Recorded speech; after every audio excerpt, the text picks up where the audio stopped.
Muhammad sallallahu alayhi wasallam, isipokuwa ukutuma kwetu ni uje kuwa ni rehema kwa walimwengu wote. Ndugu zangu Waislamu, hakika maamkizi mema ni maamkizi aliyotufundisha Mwenyezi Mungu subhanahu wa ta'ala na Bwana Mtume Muhammad sallallahu alayhi wasallam. Nayo ni assalamu alaykum wa rahmatullahi wa barakatuh.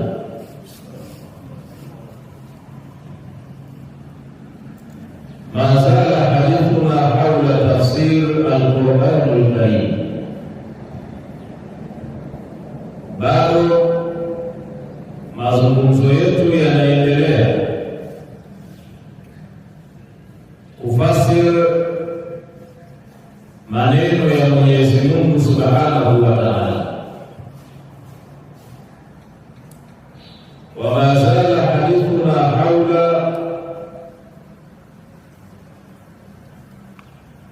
surat An-Nur. Na mazungumzo yetu bado yanaendelea kuitizama tafsiri ya surati An-Nur ambayo tumeianza siku ya jana,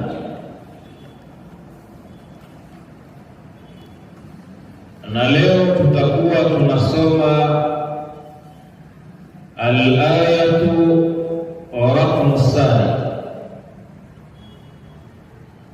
aya nambari 2. walakin bil-ikhtisar ash-shadid fima akhadna al-imara, kwa ufupi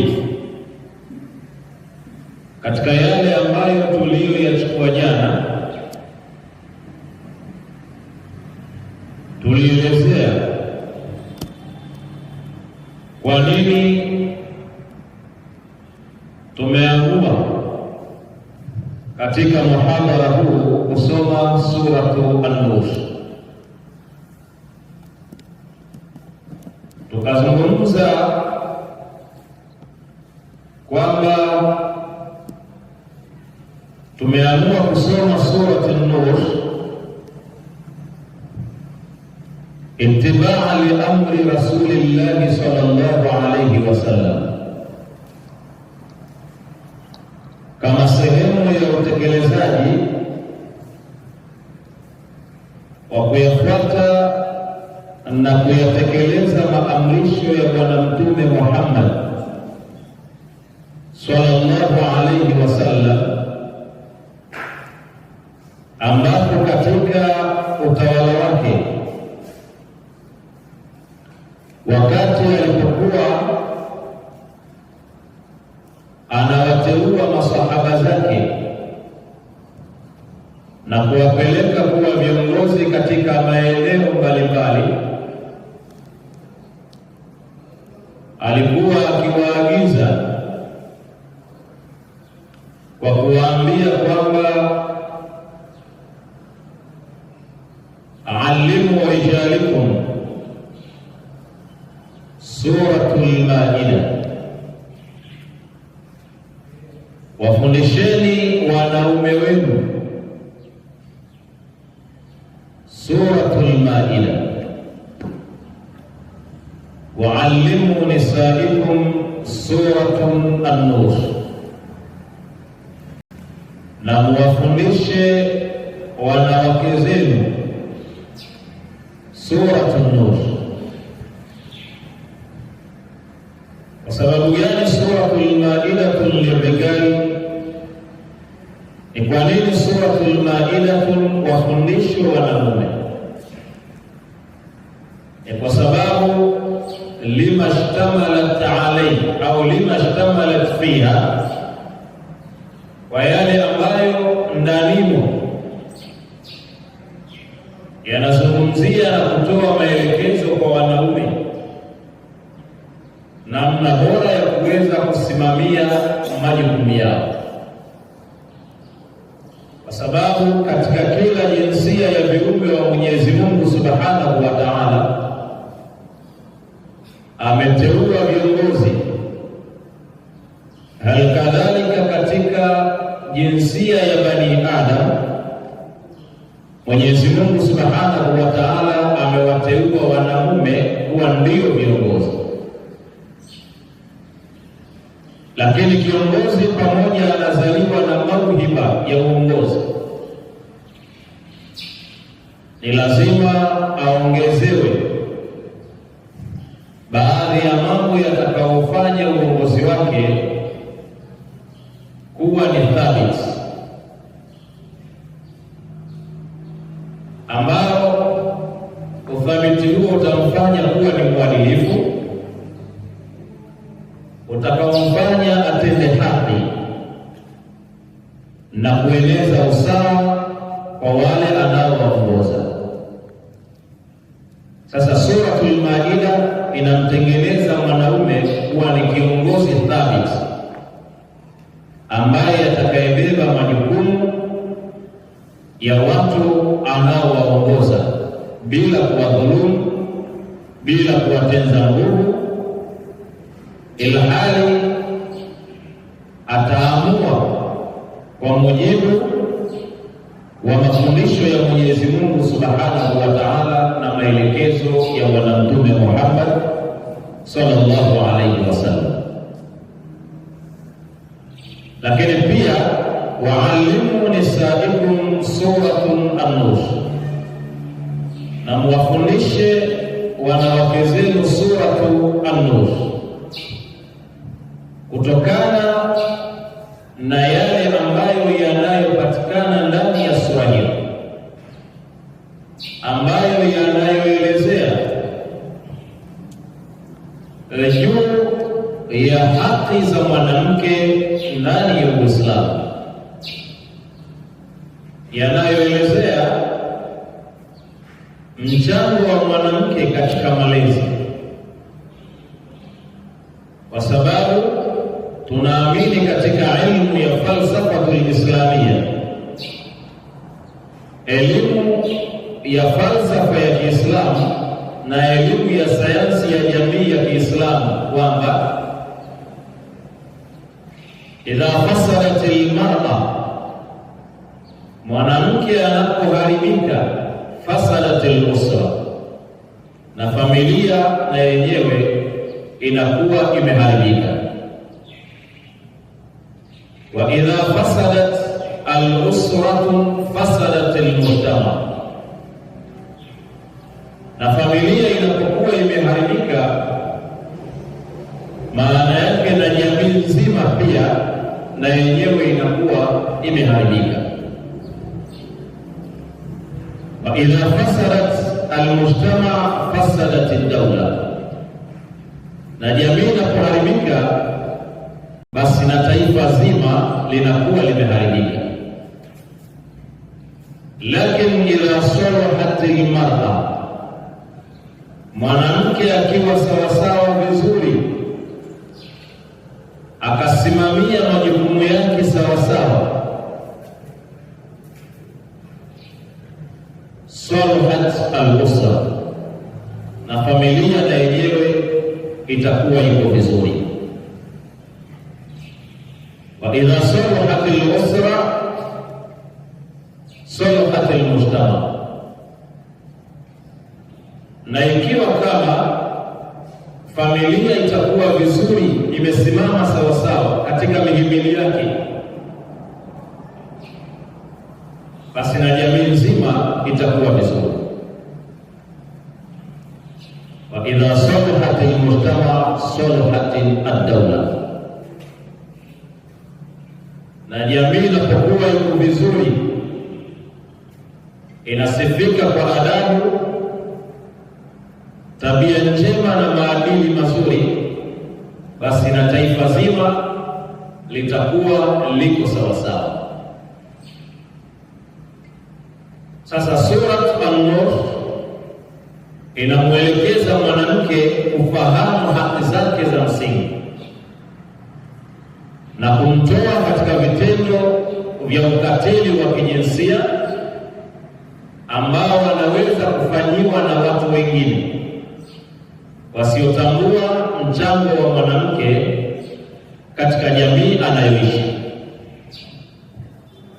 Sasa Bwana Mtume Muhammad sallallahu alaihi wasallam akawaelekeza masahaba zake kwamba wawafundishe wanaume wao Suratul Maida, lakini pia wawafundishe wanawake zao Surat An-Nur. Fi zamani Sayyidina Umar ibn al-Khattab radiyallahu anhu, katika zama za Sayyidina Umar ibn al-Khattab radiyallahu anhu, ulienea ukombozi juu ya mataifa mengine kuyaingiza katika Uislamu,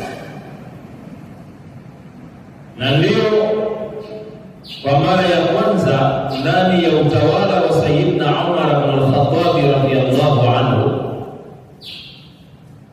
Uislamu uliweza kuenea mpaka kuingia katika bara la Afrika kwa kuingia kupitia lango la Misri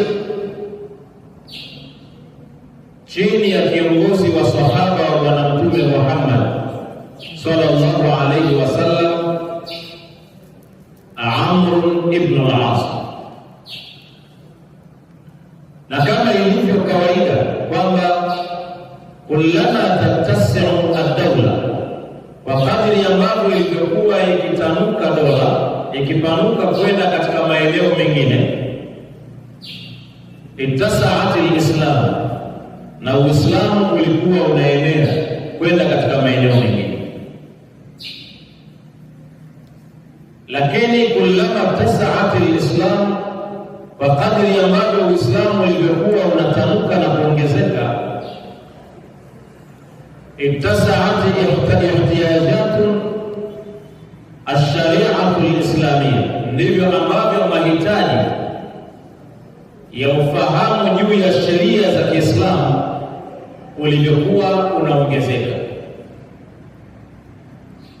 na ndivyo ambavyo rasilimali watu ilivyokuwa inahitajia mafundisho ya Uislamu katika kuendesha mfumo wa maisha yao ya kila siku. Tofauti na leo kwamba kwa kadri ambavyo Uislamu unavyotanuka ndivyo watu wanavyozidi kukimbia ufahamu juu ya sheria za Kiislamu. Lakini zamani, enzi za masahaba, kwa kadri ambavyo Uislamu ulivyokuwa unaongezeka kila mahala, ndivyo mahitaji ya kujua sheria za Kiislamu ndivyo yalivyokuwa yanaongezeka. Sasa katika kipindi cha Sayyidina Umar ibn al-Khattab radhiyallahu anhu, Uislamu ulipitia katika jambo hilo. Sasa Sayyidina Umar ibn al-Khattab radhiyallahu anhu na yeye akapitia haya maelekezo ya Bwana Mtume Muhammad sallallahu alaihi wasallam, japokuwa yeye pia aliongeza kidogo, akawa anaandika waraka maalum kwenda kwa viongozi wa Kiislamu akiwaambia na kuwaagiza kwamba alimu nisaikum suratun nisa wa suratul ahzab wa surat an-nur, kwamba wafundisheni wanawake zenu Suratun Nisa, lakini pia wafundisheni Suratul Ahzab, lakini pia wafundisheni Suratu An-Nur, ili waweze kujua majukumu yao, waweze kuyasimamia majukumu yao, lakini pia waweze kujua haki zao, na watambue kwamba hakuna dini na sheria iliyokuja kumtakasa mwanamke mfano wa dini ya Kiislamu hakuna, bali Uislamu ndiyo dini ya kwanza iliyokuja kuelezea mchango wa mwanamke na nafasi yake pamoja na majukumu yake katika jamii. Kwa falsafa nyingine kwamba hawa wakifahamu kwa namna moja ama namna nyingine watasaidia kutengeneza rasilimali watu bora na jamii bora ya Kiislamu, lakini wasipojua haki zao watakuja kuharibiwa na afkaru lilwafida, fikra za nje, fikra ambazo wao wataona ndio fikra bora zaidi zinazowafanya wawe huru, lakini kinyume chake ni fikra zinazokuja kuwapoteza na kupoteza ile thamani na majukumu ya mwanamke, na hatimaye kushindwa kukaa na kutengeneza kizazi kilichokuwa bora.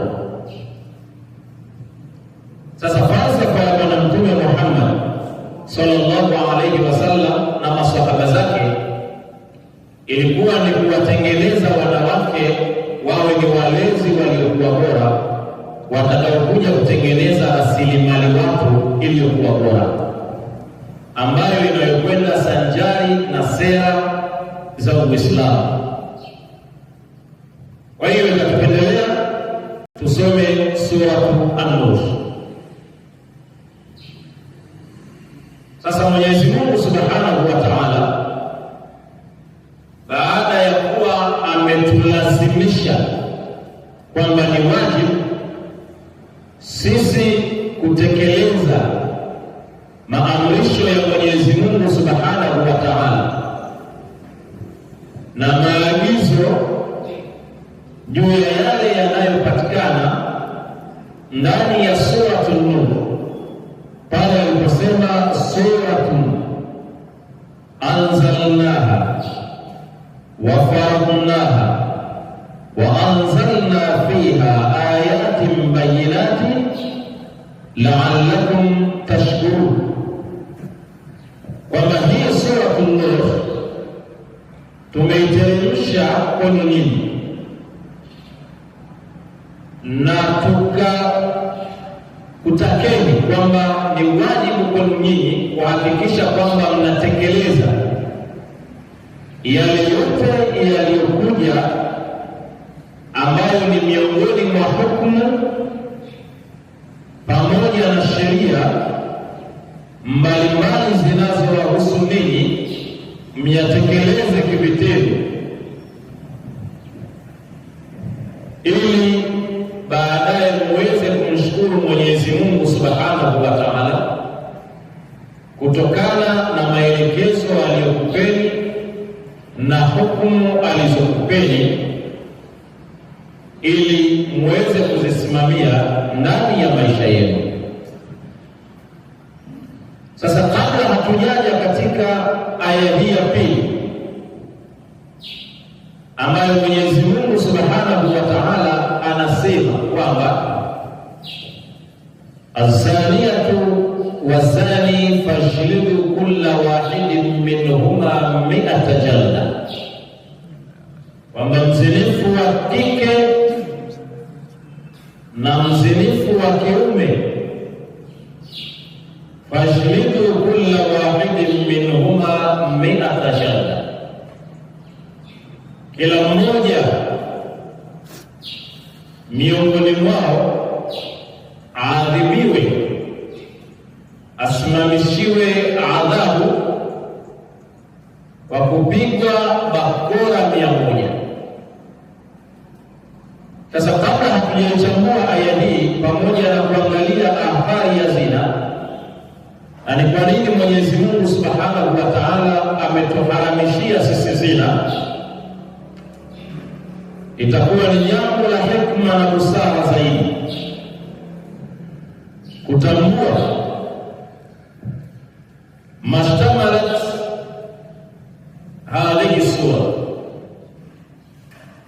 yale ambayo yanayoshikamana na sura hii. Katika sura hii kwa ujumla yapo takriban mambo 13 ambayo tunaweza tukayachukua kama sehemu ya mambo ya msingi na nukta za msingi ili kuelewa yale tunayokwenda nayo katika tafsiri ya sura hii. Mwenyezi Mungu Subhanahu wa Ta'ala katika sura hii amekuja kubainisha juu ya hukumu inayohusu wale ambao kazi yao ni kuwatupia uchafu wa zina wale wanawake ambao waliohifadhika au waume za watu ambao waliohifadhika katika ndoa zao.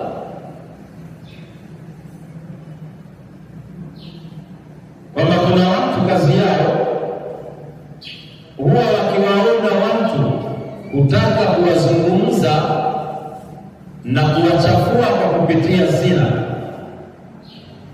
bila kuwa na ushahidi wa kisheria ambao unaothibitisha yale ambayo wanayo yazungumza. Sasa watu wa namna hii Mwenyezi Mungu Subhanahu wa Ta'ala ameainisha katika sura hii malipo watakayoyapata. Akasema walladhina yarmuna almuhsanat, na wale ambao kazi yao ni kuwatupia uchafu wa zinaa wanawake ambao waliohifadhika, thumma lam ya'tu biarba'ati shuhada, kisha wakati wanayazungumza hawakuleta mashahidi wanne, fajlidu 80 jalda, adhabu ya watu hawa ambao wana tabia ya namna hii ni kupigwa au kucharazwa bakora 80, wala takbalu lahum shahadatan abada, na wala ushahidi wao hautakubaliwa tena milele, baada ya kuwa kazi yao ni kuwatuhumu watu, halafu baadaye wakashindwa kuleta na kuthibitisha wanaoyasema na madai yao kupitia mashahidi wangapi? Wanne.